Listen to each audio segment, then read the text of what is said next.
Well, folks, good evening to you one and all, and welcome to the Second Gear Production Studios. My name's Gary Fleming. I'll be joined this evening by Frankie Yennis, the voice of West Motorsport, and we're going to be bringing you the latest in iRacing in South Africa, live from Velgelegen down here in a wet but very cold and friendly Cape Town. Frankie Yennis, good evening to you. Good evening, Gary. Everybody at home that's watching this production. Hi, hello and welcome. We come to you from Spielberg in Austria for the Porsche Cup, brought to you by ASAP New and Used Motor Spares. Outside temperatures 19 degrees, partly cloudy, 15 km/h winds, and track temperature is 34 degrees Celsius and 677 meters above sea level. Track is just over 4.7 k's long as the qualifying stint starts, and that is Mark Devereaux. You see out there on the circuit. Jaco Steyn is the next man out there with the 88 car, and we say big thanks to him as the cars begin to work their way around. That's Leonardo Bakari. That's out there with the 22 car in this 10-minute qualifying session. Yep, the guys are going to work their way around. One warm-up lap and then two flyers. They can do a total of 2 laps, flying laps as such, after they've done their warm-up session. For the Mpina out on the track, the 33 of Peter van Zyl. Beautiful, lovely silver color. It looks so... This looks like got 15 layers of paint on these Porsches when they come in that silver color. It looks really nice. Wayne Masters out there and joining us this evening as well. Nice to see that the 20 car is also out there. The comeback kid Robbie Teings with the Bolt car. Let's hope all goes well for him to be able to have a very good session out there this evening. Mark Devereaux also joining us as well in the Verizon car. And then I see Low Wrigley also out on circuit as well. Yeah, Low out there with that 44 car, busy working his way around, and this is going to be pretty decent stuff for Low as he works his way around the track with 2 minutes and 35 done in the 10-minute qualifying session. Low Wrigley out there with a Porsche number 44. Pretty soon we're beginning to see the times come through. We haven't seen Atti Nagel post a time yet, or Jaco Vos. As a matter of fact, none of them have posted any times yet. That is Jaco Steyn. That is out there with the 88, working his way around the circuit. 3 minutes and 2 seconds done.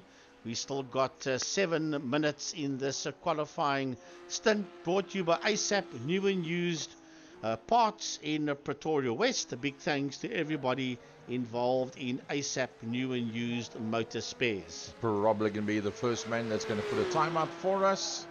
There we go. There's Jaco Steyn. The next man that's going to be coming through will probably be... Let's see if we can pick him up there for you quickly. There he comes through, Atti Nagel. And then Jaco Foster has got a time up as well. Mark Devereaux is also going to be putting up a time in the not too distant future. Yep, he's just put his one up. So let's take those numbers away. We're not too worried about seeing that. Let's have a look at the intervals between the guys as it comes up. Right, so 7 cars so far have posted times. Mark Devereaux is 1.9 seconds off Jaco Steyn at this point in time. Here is Wayne Masters, busy working his way around. And we normally see him race in that Volkswagen Challenge that they've got up there in the northern region, which is equivalent to our GTI Challenge down here in Cape Town. And I must say it's a pretty decent driver in that series as well. Is Wayne. He's in 8th position so far, way off the pace, 2.7 off Jaco Steyn. Still waiting for a time for Peter van Zyl. There's Peter van Zyl out on circuit. And as we said, the top 8's already in there. Robbie Teings, Leonardo Bakari, Rudiger Schussler, and Peter van Zyl. That's the guys that have not put times up yet. The Bolt man, Robbie Teings, working his way around the original comeback kid in the 23 Porsche. See, ooh, Atinachel goes to the front end of the field. Wow, that's a goodie in the Team Jesus car. 131.791 there for Atinachel in the 78 car, sitting out there in a P1. And 0.2 of a second behind him is Jaco Forster. As a matter of fact, the first 5 cars are split by more or less a second, just under 1.1 seconds between Atinachel all the way down to Pieter van Zyl. That is 1.096 off Atinachel. Wayne Masters still circulating in 10th position. 2.985 off Atinachel is Wayne. Ooh, that's the Volkswagen Challenge that they take part there in the northern region. Oh, the front end just washed away there on Wayne Masters as he came through that last corner. And that was the Red Bull corner that he came through. Now going through Niki Lauda curve. And then down the hill you go and work your way towards Remus. It's a long straight that you work your way down there towards Remus. It's a flat out all the way through up into 6th gear. And then slow it all down. It's an uphill and a very tight corner that you need to make sure you don't go outside of track limits. Going through Remus and then through to Schlossgold. That little bit of a kink as you work your way downhill. Staying on board there with Wayne Masters. Atinachel is going to be coming through in the not too distant future. It looks like Willem Pina is going to be coming across the line. There he does. That's Willem Pina. He only manages to get himself through to 9th position. Pieter van Zyl up onto the 3rd row of the grid. A nice run by him. That will work just fine for him. Mark Devereaux comes across the line at 135.045. Jaco Forster's finished with these times. He can't go any further whatsoever. Let's see Wayne Masters as he works his way around. He's coming towards the end of the lap. That's in the number 20 car. Wayne Masters finds himself 3.041. But remember, he had that heavy wash away on the nose on the last corner on the previous lap that he did. So I wouldn't be surprised if this one is notably quicker. He is 3 seconds off at the moment. And no, well, he gets it to 2.6. So only 4/10 that he manages to go quicker on that specific lap. Jaco Steyn is still trying to get himself on the other side of the grid. He wants to get himself into the pole position. He is presently on the front row of the grid ahead of his best mate Jaco Forster and Louw Wrigley that bedeck the 2nd row of the grid. The 3rd row provisionally Pieter van Zyl and Robbie Teens. The 4th row provisionally Herman Lazarus and Mark Devereaux. And the 5th row Willem Pina from Wayne Masters. Leonardo Beccari still to put a time up. And he got into the fray very late. And I just hope it doesn't affect him to be able to do the necessary there. Oh, Jaco Steyn. I saw that one. Yeah, that's what I was going to say. Jaco Steyn just managing to pip Atinachel there by 0.06 of a second, 0.065. Jaco Steyn puts that Porsche of his in pole position. Well, it's actually a big pity that we've only got 11 cars that went out there to practice, and so far only 10 of them have posted time. Just still waiting for Leonardo Beccari. It's a bit of a disappointment that we've only got 11 drivers out there for this one. I really thought that we would have about 15 to 20 cars out there. But yeah, it is what it is. That's what we got. And I'm sure that they're going to put up a pretty decent performance. Yep, 8 minutes 52 into the 10 minutes of the qualifying.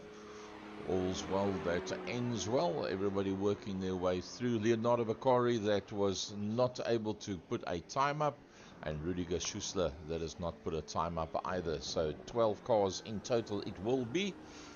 So to those of you that have just joined us, we on round number 5 of the MSA Porsche Cup, the Pro-Am Series.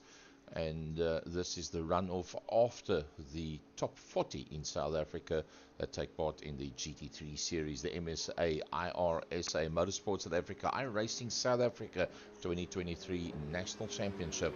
And that carries 60,000 rands worth of prize money for that one. So this being the Pro-Am Series, Mark Devereaux works his way around. We're just 15 seconds away from, shall we refer to, touchdown.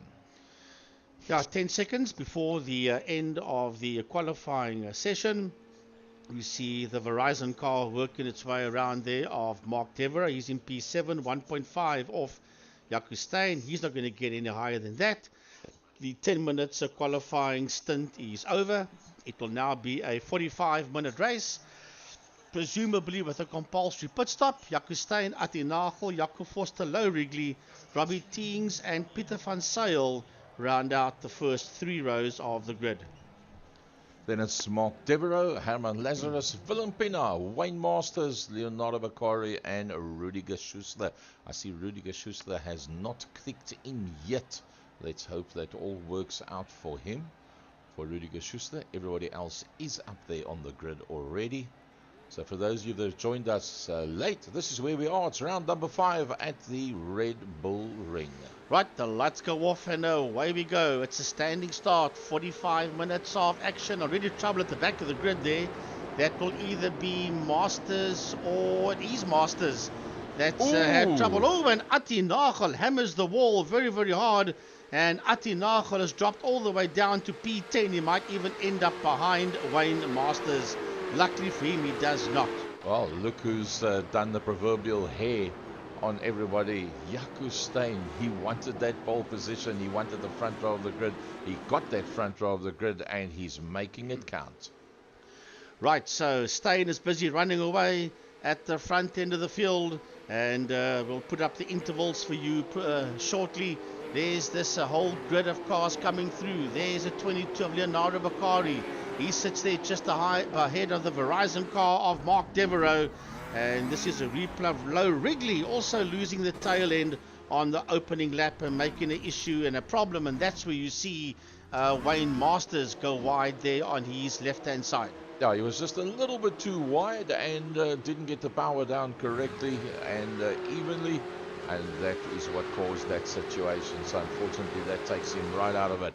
Jaco Steyn, well, he's looking good. Jaco Steyn, 2.1 at this stage, ahead there of Jaco Forster that sits there in that second position, with the Robbie Teings 1.2 behind Forster, then 1.1 behind him. In the 33 car, we've got Pieter van Zyl, and then right on van Zyl's case, we've got Herman Lazarus. He's been hunted down there by Willem Pina in the Michelin car. There's 0.3 of a second between them. And here is Atti Nagel. Now, that mistake, running very wide there, was that Beccari? Yes, it is Beccari. That could cost him that 7th position, as Atti Nagel is right there on his case, and behind Nagel is the Verizon car of Mark Devereux. Yeah, I think Leonardo Beccari should actually move across to the right-hand side. Well, he was very decent about that one. He didn't close the line off for Atti Nagel, and that costs him. But right in there behind them is Mark Devereux. Yeah, Devereux 0.5 of a second off Beccari, and the two of them are right on the case of Nagel. But Nagel will be getting away now from Leonardo Beccari. The gap is getting bigger between Nagel and Beccari. There you see Nagel coming through. There's Beccari with him, followed by Mark Devereux. But on the top end of the scale, Pieter van Zyl in P4 is 0.3 of a second behind the man in P3, namely Robbie Teings. Well, right now Robbie Teings is sitting on a podium position, so he'll be pretty set on making sure that he doesn't give that one away. I take it there'll probably be one pit stop for a bit of fuel in this one. That could play a bit of a part in it, as Willem Pina starts to close up on the back of Herman Lazarus. Yeah, I'm reckoning anywhere the pit window should be 25 minutes, somewhere around there.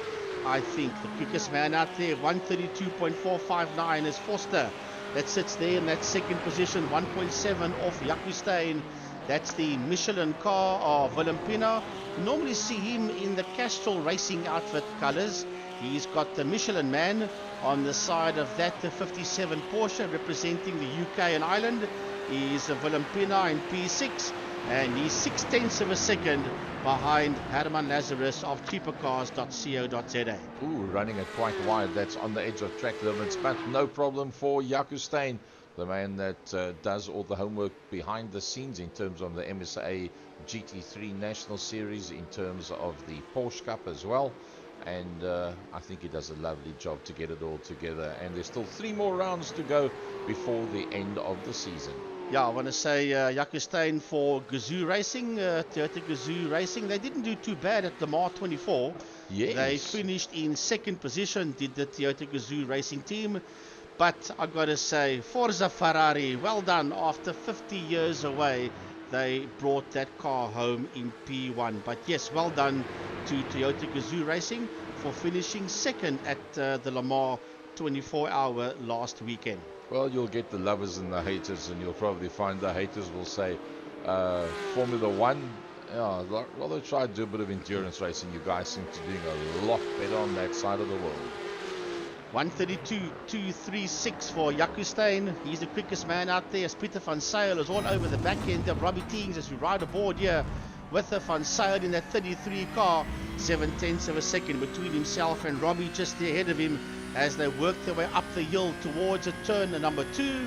And that is a very, very sharp right-hander that they're working their way towards. Will be later under brakes. He's not close enough to have a lunge. He'll close up under braking as they work their way out of this tricky right-hander and work their way down towards turn number 3. Well, going into turn number 1, this was Leonardo Vicari, and we've seen numerous guys have that kind of problem there. Remember the Porsche with the motor that sits at the back, the 911, very powerful, and at the end of the day, if you climb on the loud pedals just a little bit too hard, they tend to throw the back end around and head straight towards the scene of the accident. And the main saying that has been going around the world for the last 30, 40 years is, if you're racing with a Porsche, if it doesn't feel like your Porsche is trying to kill you, then you're not riding it hard enough. And that is the characteristics of these Porsches. Just a very nervous motor car. That's what a Porsche is. It doesn't matter how you set it up. It is a very nervous car, and you've got to know your stuff behind the wheel of the Porsche. Pieter van Zyl at this stage knows what he's doing, because he's 3/10 of a second behind the Team Bolt car of Robbie Teings as they race down the main straight. Will he have a lunge up on the inside? Will he have a look-see now? Yes, he does have a look up on the inside, but I don't think it's close enough. No, the line gets covered there by Robbie Teings out of turn number 1, but Luke is coming right back again. Is Atti Nagel, 7/10 of a second between himself and Van Zyl. And remember that Robbie Teings had trouble out there, caught away into lap number 1. And Atti, I should say, and he dropped all the way down to about 10th position. And he's now sitting there in P5, is Atti. But Frankie, there was a very confident close the line off there by Robbie Teings. I like that. He had no doubt in what he was going to do. He was comfortable. Yeah, but they got to keep an eye there on Atti. But yes, he knew that there was enough space for him to close the line there on Van Zyl and not cause an accident between himself and Van Zyl. But now it's on, because Teams is still under pressure here from Pieter van Zyl and from a recovering Atti Nagel. Oh, Van Zyl goes up on the inside. And it is Teams that's on the wrong side of the track. He's not on the racing line. And Pieter van Zyl will make the move, and he will not make it stick. It turns himself around. That was not Robbie Teams that touched him. He got it all wrong there and got himself sideways. And now he's dropped down to P6 and is in the clutches of Pieter that makes the move on him. Pieter goes to 6. Van Zyl drops down to 7. Well, Pieter didn't wait whatsoever for that opportunity. The moment the door opened up, he just kept the hammer down, stuck his nose in, and that was that. Atti Nagel on the move as they come into the braking markers. Jaco Foster, that's updusted and disappeared into the future. Here's Atti Nagel with Robbie Teings, and Herman Lazarus with that has come just a little bit closer. Yeah, here we go. It's game on. It is Teams and it is Nagel. That is side by side, and he just holds it there. Ooh, and running wide there is Robbie Teings, and he might lose out to Herman Lazarus, because Lazarus is right up there on his inside. They are side by side, and Lazarus does have his nose ahead. The question is, who will have the line? I think it will be Herman. Yes, and he makes the move stick there on Robbie Teams. Robbie going to do the comeback on the inside line, and no, the comeback kid not going to be able to make that one. Just behind that is another little battle that's going on, and that's Pieter van Zyl that has now broken away there from Willem Pienaar. But remember, Willem van Zyl did have an off track. Let's have a look at that one again. Exactly how it happened. Just too hard on the gas. I think that there was actually a bit of contact there, Frankie. Whether it was netcode or not, I don't know. But I don't know. I think he just lost it all by himself. And then initially Peter dropped down to 7th, but he's back up into 6th ahead there of Pienaar. Either way, he's going to fight his way back, which makes it exciting for us to see how he fights his way back. There is Herman Lazarus, and right behind him, 4/10 of a second, we've got Robbie Teings in the Team Bolt car. Just ahead of them, you see Atti Nagel, and then Peter van Zyl. Watch out for Peter van Zyl, 2.1. That will get a lot closer. This is a replay of Pienaar just exceeding a little bit of track limits there. That's why the gap got bigger, is because of that specific maneuver where he had to roll right out of the gas, and that created that. Leonardo Beccari on a bit of a fight back, and Leonardo Beccari has just made the move there on a Willem Pienaar.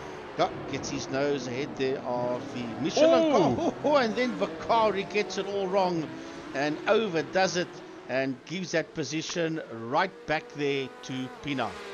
Well, he had that one pretty much waxed, but yeah, just a bit of an overshoot. You can see he got good drive coming down the hill, and had oodles of speed to be able to get it in there.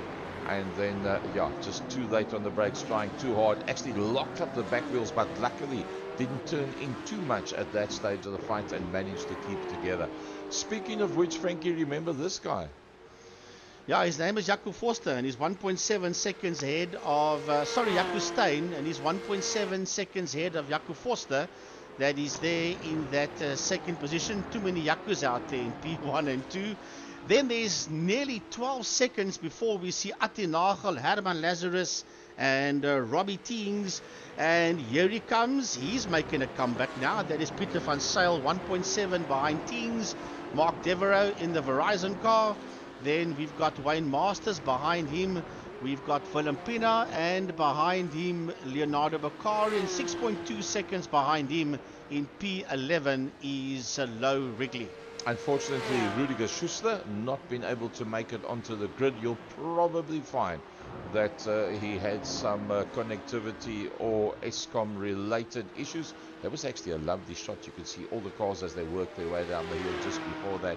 And yeah, he has linked in since. I can see it on my telemetry, but unfortunately not making the start of the race as such. So Robbie Teings having a little bit of an off track, so he is definitely pushing it to the nth degree right now. Well, Gary, if you have a look at them coming out of turn number 1, a lot of cars have had issues out there in turn number 1. That is the Nicky Lauda curve.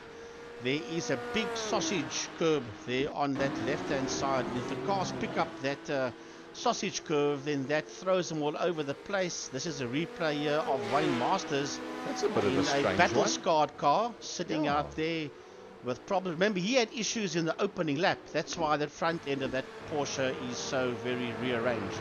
Sure. That was a bit of a strange one going off in literally... I mean, it is a bit of a curve, but it's literally a straight line that they're riding at that stage of the fight. So, on the top 12, it's looking pretty good. Let's have a look at the gains and losses. Yeah, and down 7 is Low Wrigley. All the way down to that 11th position, and 3.6 behind Beccari. Herman Lazarus. Oh, trouble out there for Jaco Forster. Jaco Forster, that sits in second position, got himself in a serious issue here, and right behind him is Atti Nagel. Okay, so that was the Wayne Masters issue, so that definitely was not connected at all. Then there was the Jaco Forster incident, which is that one. We're aware of that, so that's all fine and well. He comes back on track. Then there was the Leonardo Beccari incident. Also, just climbing on the gas and then touching on the grass, trying too hard to get it to go again very, very quickly, and that unfortunately took him out of it. So that's just some of the incidents that's happened. So, Frankie, let's go from the top and down again. You were saying that man Jaco Steyn? Yeah, Jaco's sitting out there in P1. Other Jaco's still in second. So he hasn't lost his second place, but he's nearly 13 seconds behind Steyn is Foster. And he's been hunted down by Atti Nagel. That's the second behind him in that third position in that 78 car. And he is right on his case as they come out to the final corner. Then you've got Herman Lazarus 3.8 behind Atti Nagel. And right behind him, 1.8 is Pieter van Zyl in the 33 car. Then we've got Mark Devereaux in P6 in the Verizon car. And then right behind them, here we go. This is Wayne Masters, Willem Pinaar, and then the 23 car out there of Robbie Teams. There you see the 57 and the surname Pinaar on the top end of the windscreen. And they're on their way out of the Niki Lauda curve and going downhill towards Rebus. Well, Gary, if you can pick up Bacardi for us going into turn 1, you'll see that sausage curb there. That's the one that they're climbing over, and that's what's causing them to spin around in turn number 1. Well picked up there, Gaza. Let's just have a look at that one. You see that sausage curb there? I'm trying to stay away from it in that instance, yeah. But that was just a case of trying to get going again too quickly and too hard on the gas. And yeah, there he gets it going again. Okay, the sausage curb never caught him out, but it has caught out quite a few guys in the race so far. Oh, no doubt about it. So one position up is Jaco Foster. Remember, he started on the second of the grid behind his best friend Jaco Steyn. And one down is Atti Nagel, so they've basically just swapped positions. But having said that, they might just swap back again. It's not impossible. Well, 15, nearly 16 minutes done in this one. A big thanks to ASAP New and Used Parts. They in Pretoria West. And Atti Nagel just under 0.5 of a second behind Jaco Foster. That is second and third that you see out there on track. And they working their way up that hill towards turn number 2. Very, very difficult corner to work your way through. Here is Masters. He's got Willem Pinaar in the Michelin car. Right there on his case. Don't climb over that sausage curb. Woohoo! You guys are looking for trouble. And right behind him, 1 second behind Pinaar, is the Team Bolt car of Robbie Teams. Yeah, I think that was Robbie Teams pushing it to the limit. He was lying in third position for the front end lockup. Good night, nurse. Cheers and goodbye. Have a nice day. And through goes Willem Pinaar. Yeah, Wayne Masters loses that position there to Pinaar. The 57 car will be now ahead of the 20 car, and then the 23 car will be in there behind him. That's a Robbie Team, 0.6 of a second now behind Wayne Masters. So, will Pinaar be able to pull away from them? On the other side of the scale, in a second and third position, Atti Nagel is only 0.3 of a second behind Jaco Foster in that fight for Jaco's second. Remember, Jaco Foster had a very comfortable second position, then got it all wrong, held on to that second place, but between then and now, he's been hunted down by Atti Nagel. I think they might just swap positions again. That I wouldn't be surprised whatsoever. Herman Lazarus, 4 cars up. That's pretty good. Yeah, Herman not doing a bad at all. It's gone up 4 positions. He sits there in a P4 in the cheapercars.co.za. Atti Nagel in the iRacing SA car sits there in that third position, chasing down the JV workshop car of Jaco Foster. That is there in that second place. And while they are fighting with each other, there is nearly 13 seconds between Steyn and Foster. Well, Jaco Steyn's doing a blinder, there's no doubt about it. He's just up dust and disappeared at the front end of the field. He's made no mistakes. Let's just hope that I don't curse the man by saying that. But he's made no mistakes whatsoever. And he's doing a brilliant job up front and just stretching it out and making it look so easy. Robbie Teams was in third for a long time. He's dropped all the way down to 9th. He's busy with the fight back. Yeah, the Team Bolt car sitting there in a P9. He's 0.4 of a second off Wayne Masters. That's just ahead of him, and just ahead of them, getting slightly away there, is Willem Pinaar. Pinaar 1 second now off Masters. So they are closing up onto the back end there of Pinaar. So that's at fight for Pinaar 7th.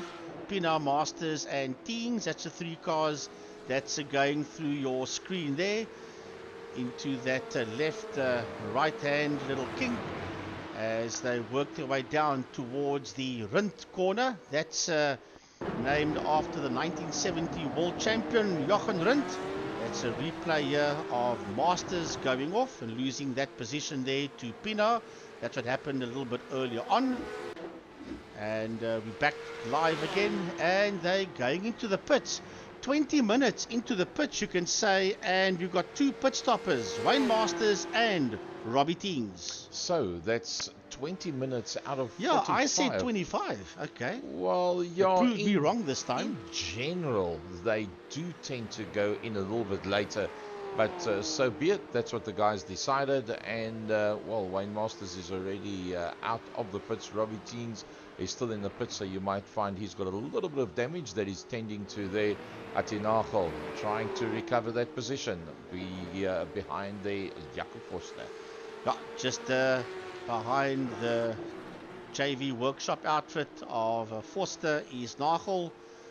Nearly 0.5 of a second between the two of them, fighting it out there for that third position.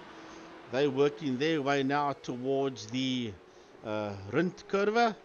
As I said, named after the 1970 world champion Jochen Rindt from Austria. As they come through the final corner, that's the Red Bull corner, and then work their way down the main straight towards the Niki Lauda curve. That is turn number 1. Yep, that's Niki Lauda curve. Well, that man's also utter legend. Just in that shot, you could see Jaco Steyn working his way into Remus, so it's the full length of the track between Niki Lauda curve and Remus that Jaco Steyn is ahead. Atinachel doing a lot of pressure there on the back bumper of Jaco Forster. See, nobody has done stops apart there. It shows for Robbie Teens, and Robbie Teens had a rather long pit stop. Let's have a look at the pit time that he was actually in. I think you'll find it's going to be a lot more than everybody else. 43.9 seconds. We'll have a look when the rest of the guys do their pit stops, how that one plays out. But I think that's going to be a lot longer than anybody else. Another man that's still pretty close to making up a position. He's in the top 5. And it's not going to be an easy one for him to be able to make up another position. It's Peter van Zyl, and he's looking at the back end there of Herman Lazarus. Yeah, there's basically a second covering Lazarus and van Zyl for P4. There is Peter van Zyl right aboard the Peter van Zyl 33 Porsche as he goes after Lazarus, working their way down towards the Rindt curve, and then from there down towards the last corner, which is the Red Bull turn. Into Red Bull turn they go. You see the pit lane is there on their right hand side as they work their way down the main straight. Now climb the hill towards the Niki Lauda curve. That's turn number 1, and you've got to be careful of that sausage curve, guys. It's waiting for you. That's neat. That's just up against the sausage curve, and you can see how it paid off, because that took him about a tenth, about the 15th of a second that he made up there. Now he's starting to close. Peter van Zyl onto the back of the cheapercars.co.za of Herman Lazarus, a man that runs an impeccable motor dealership down here in the Western Cape area. And Herman Lazarus taking out a bit of time to do the sport that he loves, iRacing, on a Wednesday night. A big thanks to ASAP New and Used Parts, who are the headline sponsor of the Pro-Am Series, the Porsche Cup for 2023. Right, and then a big thanks as well to Motorsport SA and to Second Gear Productions for the streaming of this one. Right, Peter van Zyl still trying to get his nose ahead there of Lazarus. 0.5 of a second between them as we move up to that fight for second position between Forster and Nagel. There's 0.5 of a second there between Jaco Forster and Ati Nagel as they head down into turn number, or should I say head up into turn number 1, into that difficult 90-degree right-hander. They run over that sausage curb as Lazarus and Van Zyl also make their way towards turn 1. I'm watching Mark Devereaux sitting there in P6. Currently is 5.6 seconds behind the combination of Lazarus and Van Zyl. Yeah, if you look at that long shot, you could see the next two in front of him, Peter Van Zyl and Herman Lazarus, and then going into the Remus corner just ahead of that was Jaco Forster and Atti Nagel. So some lovely long shots that we get here from the camera positions at the Red Bull Ring. Remember this guy, Frankie? Yeah, he's nearly 14 seconds ahead of the other Jaco, and that is Jaco Steyn. By the way, he is there. He's still in P1. He hasn't made a mistake, which is awesome. In the iRSA racing outfit, and Toyota Gazoo Racing sitting there in P1. Nearly 14 seconds ahead there of Jaco Forster. But Jaco has got his work cut out to keep Atti Nagel behind him. 0.5 of a second between the two of them. I must say Atti Nagel has come along very strong in the last 2 years or so. Remember, we've been going now probably, I think we've completed 3 years already of iRacing, Frankie, having started off with the Seta Corsa and then moving to the Pinnacle and into the pit lane. Into the pit lane is Atti Nagel. There he comes. So this is going to be interesting to see how long his pit lane setup is. 25 minutes before he came in, so I was more or less correct, because here comes Peter Van Zyl. I think the other guys that came in earlier either had car problems or maybe even drive-through penalties, I'm just guessing, but this is more or less right for the top guys to come in. Nagel busy working his way out, Van Zyl and Devereaux in pit lane. So let's have a look at that pit time of Atti. Look at that, 11 seconds standing. Robbie Teings 43.9. So my calculation, my guesstimation, my gut feeling was correct that Robbie Teings was nursing some other problem with the motor car, and hence the longer pit stop as the guys work their way out of the pits. Right, Mark Devereaux in the 3 car. That's a Verizon car working his way out of the pits, and Wayne Masters getting it all wrong on that sausage curb. Lucky for him, didn't put that car back into the Armco barrier again, and he sits there behind Devereaux. And will he catch and get past Mark, or will Mark just pull the pin coming out of turn number 2 and get away from him? We'll have to look and see. But yeah, we still need Steyn, Forster. Oh, Forster's in pits. Jaco Forster in P2 is in the pit area. Well, that means the next guy to come through then will be Herman Lazarus, and Lazarus hasn't even come into the picture yet. He's still a little bit further back, and let's have a look. Herman, no wonder he hasn't come into picture. That's why, it's because he's come in, which then means that Atti Nagel is the lead car that has done a pit stop, and there he comes, Atti Nagel, and he's going to work his way through while these guys is in the pits. Atti Nagel is going to blow straight past them. Now, but remember that Jaco Steyn has not made a pit stop yet, so he still sits there in that first position. Oh no! Nagel goes up to second and almost loses it.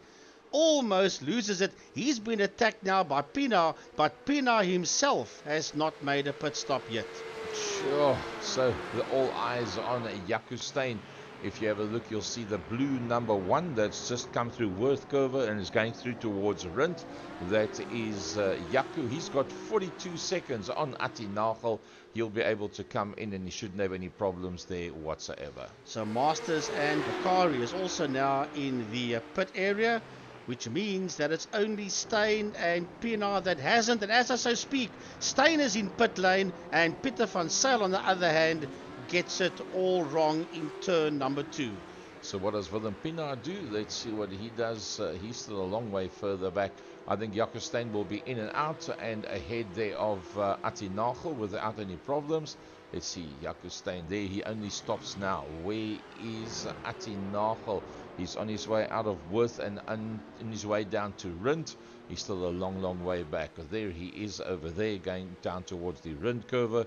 Then he's still got the Red Bull Mobile, and only then will he come out into the front main. In the meantime, Jaco is already on his way out. So Jaco looking pretty good, and there comes Atti Nagel and Jaco Forster.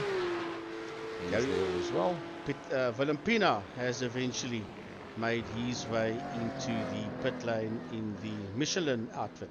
Okay, so that means Herman Lazarus is the man that's now going to either be in a good situation or a bad situation, as Herman Lazarus comes out and he says, thanks very much, I'll take that position as well. And then he takes Peter van Zyl through with him, and he takes Mark Devereaux through with him as well. And that drops Willem Pina there. Willem only coming out of the pits now, and that means that everybody that is out on track, apart from Rudiger Schuster, that didn't manage to get onto the starting grid, everybody has done their pit stops. So let's just have a look at the times that everybody spent in the pits. Between 11 and 13.7 is around about the average. So confirmation that Robbie Teens is a long way back because of the fact that he picked up that problem. Now back into the pit lane again is Leonardo Bakari. Now if I've got it correct, that will be the second stop of Leonardo Bakari. He's been in once already, and this is the second time that he comes in. Well, let's have a look and see, is this a pit stop or a drive-through? All the way through he goes and out the other side. That's a drive-through penalty for Leonardo Bakari. You should be a commentator, Frankie. You pick these things up well. Well, he just had a pit stop and there's no damage to the car, so common sense told me that that was definitely a penalty that he had to serve. So there we go. Peter van Zyl all over the back end of Herman Lazarus. Herman in the top 5, intends to stay in that top 5 and not on the outer edges of the top 5. He lost a little bit of ground there as they come through the Red Bull Mobile out into the front main, and the pressure is on. 30 minutes have gone, 15 minutes still to go. They're on lap number 20. ASAP New and U Spares Porsche Cup for 2023, and it's been a brilliant, that was so close. It's been a brilliant season so far. Yeah, Peter van Zyl and Herman Lazarus, the two of them are side by side. Lazarus sits there on his left-hand side, but he doesn't have the line for the right-hander, and Van Zyl will claw ahead there of Lazarus going into that right-hander. And here comes Mark Devereaux. He's now under a second behind the combination of Van Zyl and Lazarus is Devereaux. That is 4, 5 and 6. Those are the 3 cars you see there in your screen. And then not too far behind them is Willem Pina, and he himself has been hassled there by Low Wrigley. So that's a view on board from the driver's seat, the left-hand side seat in these cars, up through 4th gear, and then just feather it down to 3rd. Oh, a bit of a mistake there by the cheapercars.co.za of Herman Lazarus that takes him off the back bumper of Peter van Zyl and links him onto the front bumper of Mark Devereaux. Right, Mark Devereaux says, I don't want this P6, I want 5th position. He's a 10th of a second behind Lazarus as they head down into the Rundkurve, and then from there into that Red Bull Mobile corner. That is the final corner of the Red Bull Ring as they work their way across that start-finish line down the home straight into turn number 1, Niki Lauda Curve. Well, that looks pretty close if you ask me. There's nothing much between them at all, with Mark Devereaux right in there behind Herman Lazarus, and then Peter van Zyl just ahead of that, 1.45 ahead. You can see just behind the track map. That's the silver car that they're busy closing up on right now. Oh, it's a lovely fight there between Van Zyl, Lazarus and Devereaux, 4, 5 and 6, and then just behind them there's another one on there between Pina and Wrigley, but we stay with this one for a while. There we go to that one. That is Willem Pina that's trying to fight off the 44 car of Low Wrigley. There's 0.3 of a second between the two of them. Well, fully packed grandstands, past COVID-19. That's fantastic to see. Look at that. Look at that iconic Red Bull, what do you call that one? Statue, if you want to call it that, Frankie, on the left-hand side of the picture there. Yeah, that's a lovely piece of art. Oh, I take it referred to as a statue. You could. This was called the A1 ring initially, before it was purchased by Red Bull, and then changed the name, of course, to the Red Bull ring. Mark Devereaux not that far behind Herman Lazarus. He was in 4th He's now in 5th, and he's got Mark Devereaux all of his back bumper trying to demote him out of the top 5. The pressure's on for Herman Lazarus. Yeah, Lazarus has got a lot of work to do to hang on to that top 5 if he wants to keep Mark Devereaux behind him. But if I was Herman, I wouldn't worry too much about Mark. I'll get Missile locked there on Van Zyl and try and go after Van Zyl and not let Van Zyl get the gap any bigger between himself and Herman. But right now, I think Herman will probably be saying, I'm not worried too much about Peter at this point in time. I've got to try and keep Mark there behind me. I was just about to say, I don't think that Herman Lazarus can get onto the back end of Peter Van Zyl. Clicked on the last lap times, and Herman Lazarus was in fact 14ths quicker than Peter Van Zyl. So even though he's fighting off Mark Devereaux, he's actually closed on the last lap on the back of Peter Van Zyl. So PB there for Atti Nagel, a 132.379, and a personal best for Robbie Teings, a 133.383. So Nagel and Teings putting in personal best laps on lap 23. Well, I suppose it's always good to have a change of scenery. I've said it 4 times. I'm going to say it once more. 34 minutes into this 45-minute race. Remember this guy? Yeah, that's the guy that's leading. What's his name again? I think it's Stein, if I'm not mistaken. There's 2 Yakus. Yeah, this one's Stein. Yeah, that's the Stein. We actually spoke about him about 15 minutes and 15 laps ago, and we said he was doing very well. And he's just going better and better. Atti Nagel, 12 seconds behind Jaco Stein. Yeah. He's made this one his own. And then nearly 3 seconds behind Nagel is Foster. And then there's 25 seconds before we see Peter Van Zyl. But Peter Van Zyl's got problems. It's called Herman Lazarus and Mark Devereaux. And the 2 of them for the last couple of laps have not let Van Zyl out of their sights, that's for sure. With 36 minutes done, so we're nearly done with this one.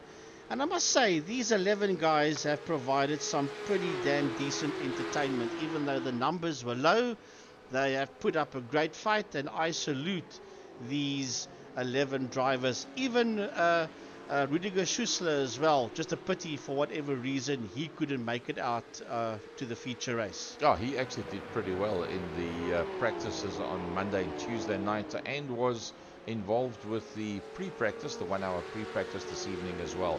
14th was taken, Herman Lazarus was taken out of Peter Van Zyl in the previous lap. This lap that they've just done now, he's taken another 2/10 out of Peter Van Zyl. Peter Van Zyl starting to feel the pressure. Herman Lazarus should feel the pressure because he's got that directly behind him. He's not worried about Mark Devereaux. He's got one thing on his mind that's called Peter Van Zyl. He's looking at the clock. He says, I've got 8.5. And have his gun sight set there on the Van Zyl car. And that will automatically keep a Devereaux behind him. He just mustn't make a mistake, because otherwise Mark will nail him. No, Wrigley, on the other hand, is crowding the back end of the Teams car. He's having a look up on the inside.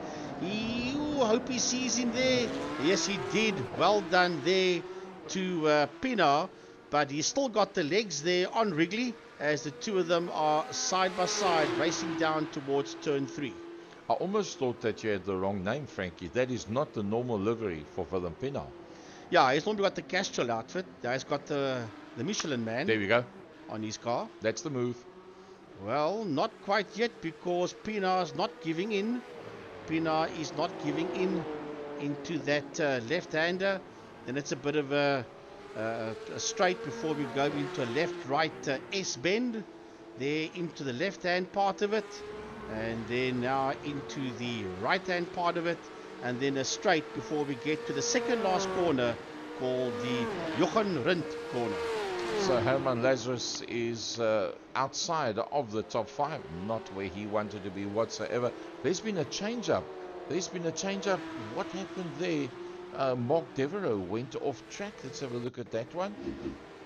Mark Devereaux, what went wrong? It was Herman Lazarus. Yes. That's where the whole thing started, and that was because Herman Lazarus was busy losing it, rolled out of the gas, trying to save it, and that just brought him into the clutches, and there was nowhere further to go. Having said that, Jaco Forster passed Atti Nagel. Yeah, Forster in that JV workshop car, busy working his way around. There you see Nagel ahead of him. That's a 000 car. I'm not sure what happened there. This is a replay of Atti. Here he comes into view. Just behind him you see Forster. I think in fact it's the other way around. Yeah, Nagel overtook Forster. Because remember, the two Jacos were sitting first and second, and it is now Nagel that put the overtaking move there on Jaco Forster. It's not impossible that there was a loss of signal, and that's why it showed dropping one down and then showed one up, but there is no footage of the two passing one another. Yeah. Talking about passing, Willem Pinaar just passed a barrier very, very closely and got it back onto the circuit again. And well, you'll be super chuffed with that one. What a massive battle this one. Herman Lazarus has dropped down to 7th position, having been up into 4th at one stage of the fight. So he won't be happy with just under 5 minutes to go, having dropped all the way down into 7th. Low Wrigley getting past him, and Mark Devereaux getting past him as well. Yeah, so Low Wrigley sitting there in that 6th position, and he's 7/10 of a second ahead there of Lazarus. That's there in P7. That's 6 and 7 you see there on your screen. And they are busy working their way around into turn number 2. That's a tricky right-hander, that. And then they work their way through that right-left kink and then into turn number 3. That was the passing maneuver that we spoke about. Low Wrigley on Herman Lazarus. Nice and clean. And Herman accepting that one without too much ado, and trying to hold on as close as what he possibly could onto the back end and not lose out too much ground. So let's have a quick shofty from the top to the bottom. With 4 to go, it's Jaco Steyn. Yeah, Jaco Steyn, 11.5 ahead there of the man that is now in 2nd position, Atti Nagel.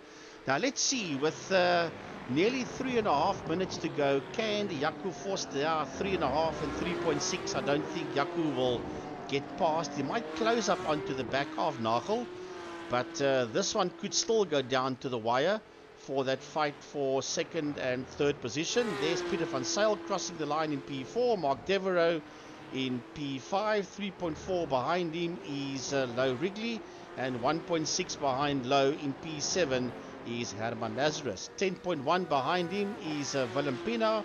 14.9, nearly 15 seconds behind Pinaar is Wayne Masters, that sits there in that 9th position, working his way out of the Red Bull corner. And then 1.8 seconds behind him in P10 is Robbie Teens. And then way behind him, nearly 40 seconds behind Teens, is Leonardo Bakari in P11. Not a happy session for Leonardo Bakari. He's normally pretty smooth out there. No problems, no hassles. But unfortunately, just a bit of bad luck and a little bit of errors here and there that has cost him pretty badly in this one. And Leonardo Bakari finding himself down in 11th position in the absence of Rudiger Schussler, that didn't make it onto the line. For those of you that have joined us late, this is the Porsche Cup, the MSA backed Porsche Cup for 2023, proudly sponsored by ASAP New and Used Motor Spares and brought to you by Second Gear Productions. Right, Bakari in that 11th position, not a happy camper at all. But the man that is a very happy camper is the man that sits out there in 1st position, and that is Steyn. Now, Forster is not getting any closer to Nagel. As we have a look at a replay here of Herman Lazarus once again going into that right-hander, and yeah, that's where he lost the time, frankly. He was right onto the rumble strips on the braking section, and he had to go apart from the track limits as well, he had to go very careful on the brakes, and that made his exit a lot slower. But I think it's only right that we spend the last minute and a quarter with a man that's aced today's racing. Yeah, that is Toyota Gazoo Racing's Jaco Steyn of iRSA, that's making his way up the hill into the Niki Lauda curve. That is at turn number 1. There is a minute to go as they work their way around. So this could possibly be his final lap. Yeah. If they're doing 130s and there is a minute to go, well, less than a minute now, and he's working his way through that set of kinks towards turn 2, then technically speaking, this should be the final lap for all of them, as a matter of fact. I actually thought that I saw the white flag being flown as he came along the front main. Let's have a look at Peter van Zyl. He's going to work his way through. Let's see, do we pick up a white flag from the flag position? Yep, so that is the white flag. So they're definitely on their last lap. So let's enjoy that last lap with the man that has done it right from flags to lights all the way through, Jaco Steyn. And I think we must just actually herald this man for what he does for motorsport on the iRacing platform in South Africa. Utterly brilliant. He is a computer guru. He does all the operations in the background for the setups and the organizing and what have you, but then he is also the man that's instrumental in putting together all the videos and the previews that we get with all the information that goes out on the Facebook pages as to what's happening. It's brilliant. The man is amazing. Right, he goes through the Red Bull corner and he wins this one with 8.5 seconds between himself and Atti Nagel in the 78 car that comes home in that second position, and he will finish 5.1 seconds ahead of Jaco Forster, that once upon a time was in a comfortable second. Jaco in the JV Workshop Porsche. Peter van Zyl, well, he's had his ups and downs. He's had a couple of passes made on him. He's made a couple of passes on a couple of people, and he finds himself outside of the top 3. Remember, Jaco Steyn, Atti Nagel, Jaco Forster all started in the front 2 rows of the grid. Peter van Zyl working his way through the last corner, the Red Bull Mobile, and he comes through to take the checkered flag.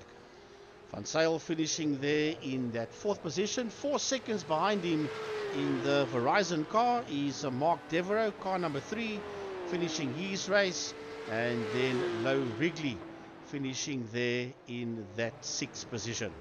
Herman Lazarus, having been up to 4th for a long time, and then being chopped, hacked and banged and worked his way back down to 7th. Willem Pina coming through in that 8th position with completely different colors. You can almost miss him out there. Not accustomed to seeing him in those colors. And then the Bolt man, Robbie Teens.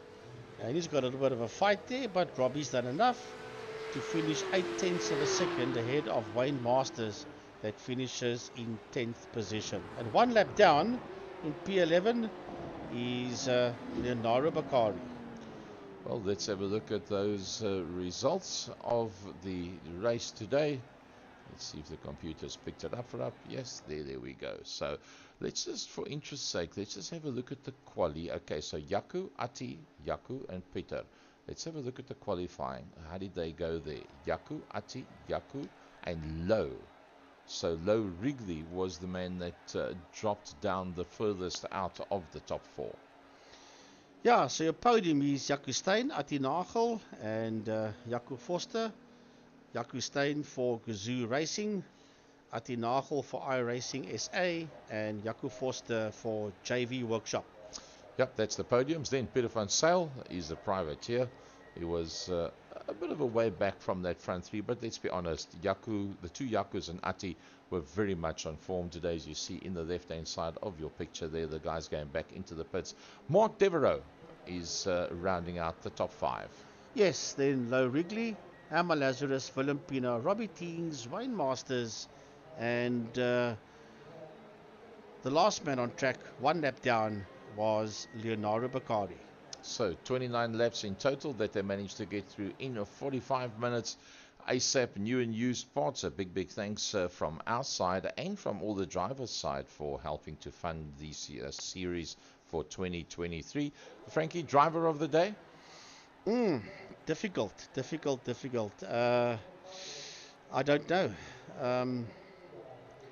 They all did well, keeping in mind that there was only 12 and 11 took to the track, and this 45 minutes went pretty quick. So Yeah, I'm going to leave this one up to you to choose.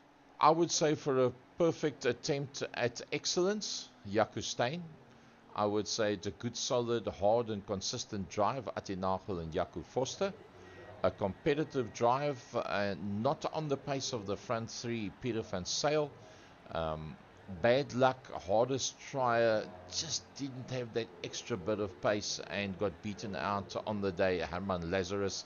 And then bad luck, I would say, Leonardo Vicari. It just didn't fit together for him today. For whatever reason, it just somehow just didn't want to come together for him. Yeah, the bad luck, I'd say, Bakari. I don't know, I just like the fighting spirit of Mark Devereaux. So Yes. I would give him my driver of the day. Top fighter of the day? Mark Devereaux, definitely. So, Frankie, that wraps it up for this evening. The MSA Porsche Cup Series 2023, round number 5 from the Red Bull Ring, sponsored by ASAP New and Used Parts, brought to you by Second Year Productions. And we will be back with you on Monday. Yes, for the Renault Clio Cup that will be this coming Monday. And trust me, that is absolute war out there. That's going to be brilliant stuff. And it's going to be a size field as well from the Second Year Sorry, Production. Gary, before you say goodbye, I do apologize. I want to say a big heads up to all the Cape Town guys taking part at Extreme Festival this weekend in, call it Kebega, call it Port Elizabeth, whatever. That's all the guys that's doing Polar Cup, that's doing Super Cup, that's doing GTC in Veschem Formula 1600s, and then the Cape Town guys that are taking part in the Kawasaki ZX-10R Masters. There's a whole list of Cape Townians in the Eastern Cape. So go for it, boys. Have fun and enjoy. From the Western Province Commentators Association to all the race drivers in South Africa, keep it on its wheels, have fun, guys, and see you again in the not too distant future. Good night, everybody.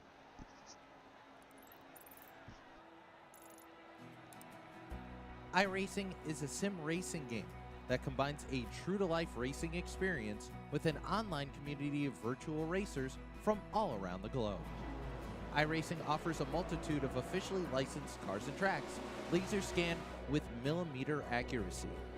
Their car models and mechanical systems are based on real-world physics and engineered in cooperation with manufacturers and race teams. Their skill license system ranges from rookie to pro, ensuring members are always pitted against those with similar skill sets. Members are able to sign up for a weekly race series, compete in time trials, host a private race with friends, and participate in racing leagues created and run by the community. With over 170,000 members, iRacing works in partnership with renowned motorsports organizations like NASCAR to deliver virtual races based on the real-life NASCAR Cup Series, as well as many other series on the NASCAR ladder. iRacing also features team racing, providing a variety of options for members to create and manage their own teams. Race with friends or real-world teammates in full-length endurance events like the 24 Hours of Daytona, Spa 24, or the Bathurst 12 Hour. Additional partners include IMSA, World of Outlaws, Supercars, and IndyCar, allowing members to race in their very own Indianapolis 500, Bathurst 1000, Chili Bowl, and many more iconic events.